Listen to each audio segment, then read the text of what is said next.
बांग्लादेश में आम इंतखाबात के लिए पोलिंग का आगाज़ हो गया। पोलिंग शाम 4:30 बजे तक जारी रहेगी। 300 नशिस्तों पर 2000 से ज़ायद उम्मीदवार मद्दे मुकाबिल हुकूमत साज़ी के लिए 151 नशिस्तें दरकार हैं। BNP वाज़ी अक्सरियत के लिए पर उम्मीद है, जबकि जमात इस्लामी ने मुनसिफाना क़यादत और ख़वातीन के हुकूक़ की फराहमी का वादा कर लिया है।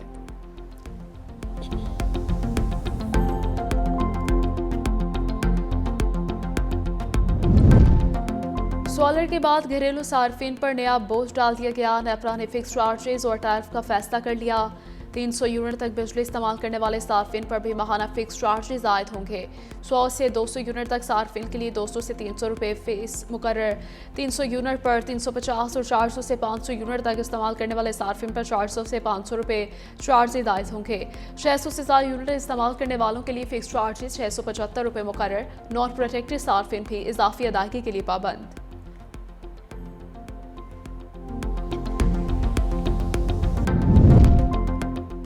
वज़ीर आज़म शहबाज शरीफ के तरलाई इस्लामाबाद में इमाम बारगाह खतीजतुल कुबरा अहमद लवाहिकीन और मुतासरीन से मुलाकात की। शुहदा के बुलंद दर्जात के लिए दुआ। कहा, दहशत गर्दों का कोई मजहब नहीं, मुसलमानों में तफरीक की साजिश नाकाम हो गई।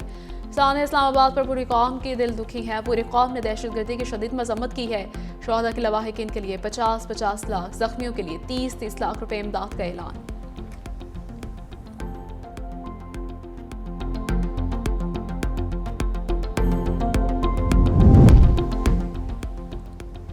और वज़ीराबाद रस्का रोड पर अंधेरे के बायस मोटरसाइकिल गाड़ी से टकरा गई। मोटरसाइकिल सवार राजनपुर के 3 भाइयों में से 2 जान बहा के एक शदीद जख्मी हो गया। जख्मी को तशवीशनाक हालत में DH को अस्पताल गुजरांवाला मुंतकिल किया गया। गाड़ी वाला मौके से फरार हो गया। पुलिस ने हादसे की तहकीकात शुरू कर दी। तारीख गवाह है, जंग कभी किसी मसले का हल नहीं। सदर मुमलिकत आसिफ अली जरदारी का ईरान के कौमी दिन की तकरीब से खिताब। कहा, जंग जैसा कोई भी इक़दाम पूरे खित्ते का अमन तबाह कर सकता है। खित्ते में देर पा अमन के लिए मुज़ाकरात का रास्ता इख्तियार किया जाए। ईरानी सफ़ीर बोले, पाकिस्तान के साथ 2 तरफ़ा ताल्लुकात में बेहतरी आई। मुश्किल वक्त में पाकिस्तानी हुकूमत और अवाम की जानिब से यकजहती पर मशकूर हैं। तकरीब में सानह इस्लामाबाद पर 1 मिनट की खामोशी इख्तियार की गई।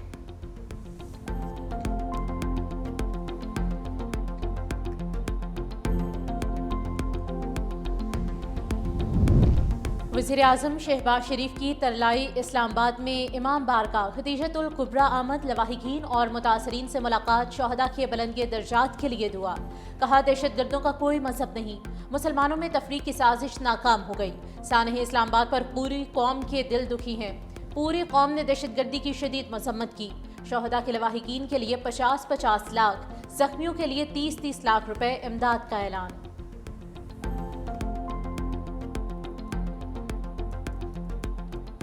हम सियासतदान जो हैं किसी ग्रे एरिया में रहते हैं। अपनी सियासत की सहूलतों के लिए अपने हल्फ की इंटरप्रिटेशन भी मुख्तलिफ कर लेते हैं। एक पार्टी के टिकट पे इलेक्ट होते हैं, दूसरी पार्टी में शामिल हो जाते हैं। यहाँ पे कई लोग बैठे होंगे, कई लोग होके गुजर भी गए हैं जो 4-4, 5-5, 6-6 पार्टियां जिन्होंने बदली हुई हैं। लेकिन इन शहीदों ने तो कोई पार्टी नहीं बदली। उन्हें जो हल्फ उठाया था जब वो फौज में शामिल हुए थे, उस हल्फ के लिए उन्होंने जान दी हुई। ख्वाजा आसिफ ने पाक फौज से मुतल्लिक महमूद अचकज़ई के बयान को गैर ज़िम्मेदाराना करार दे दिया। कौमी असम्बली में कहा, पाक फौज किसी सूबे या ज़िला नहीं पाकिस्तान की है। दहशत गर्दी के खिलाफ जंग में हम रोज़ाना नुकसान उठा रहे हैं। 5 साल में 3141 एहलकार शहीद हुए।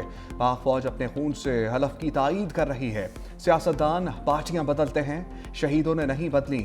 हम अपने मफादात और इक़्तिदार की जंग लड़ रहे हैं। बलूचिस्तान में पंजाबियों के कत्ल हुए, लेकिन हमने सुबायत का रंग नहीं दिया। महमूद अचकज़ई नजरियात रखें, अटैक ना करें। स्पीकर एयाज सादिक ने कोरम की निशानदही पर अपोजिशन की एक ना सुनी। पाक फौज के शौदा के हक में मुतफ़क़ा करारदाद मंजूर।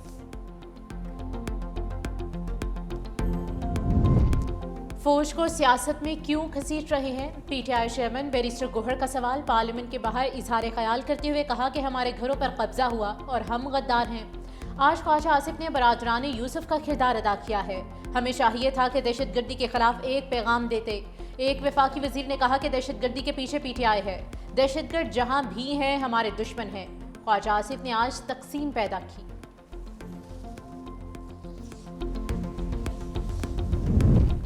अपोजिशन लीडर का पाक फौज पर हालिया बयान अफसोसनाक और झूठ पर मबनी है। सिक्योरिटी जराये का दो टोक मौकफ। लाहौर में मीडिया नुमाइंदगान से सिक्योरिटी अहदेदारों की मुलाकात। कहा बातचीत तमाम सियासी जमातों का इस्तेहकाक है, सियासत से फौज का कुछ लेना देना नहीं।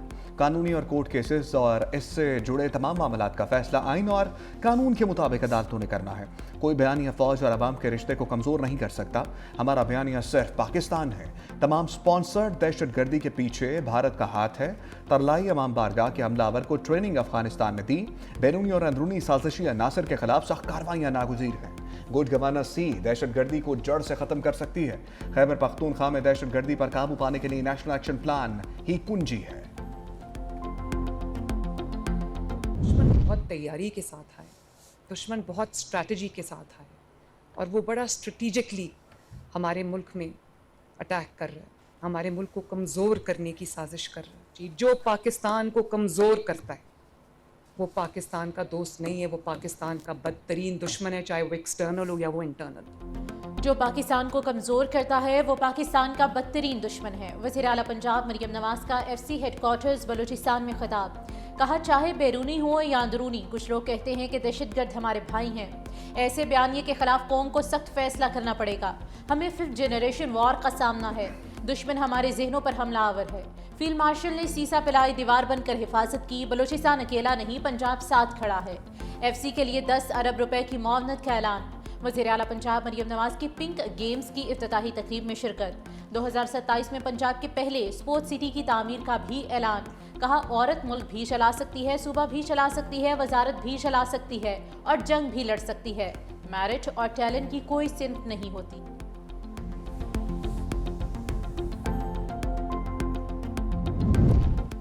वज़ीर आला बलूचिस्तान सरफराज बुगटी का दुश्मनों को सख्त पैगाम। बलूचिस्तान असम्बली से खिताब में कहा भारतीय प्रॉक्सी बनकर बलोचों को जंग में धकेला जा रहा है। किसी को इजाजत नहीं कि बंदूक उठाए और तशद्दुद शुरू कर दे। एक बार फिर फसाद और इंतशार छोड़कर मुज़ाकरात की दावत। कहा दहशतगर्दी के खिलाफ जंग में फोर्सेस और शहरियों ने बेपनाह कुर्बानियां दी।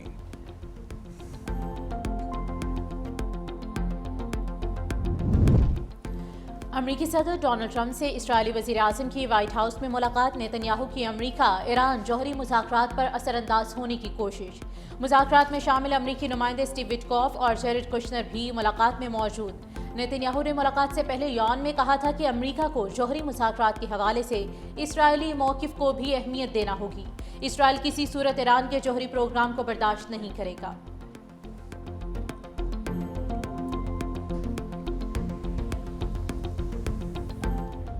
मुझसे मंसूब जो मैंने इमरान खान साहब की हेल्थ के ऊपर कल कोई स्टेटमेंट नहीं दी, मैंने कल कोई बयान नहीं दिया, हरगिज़ नहीं दिया।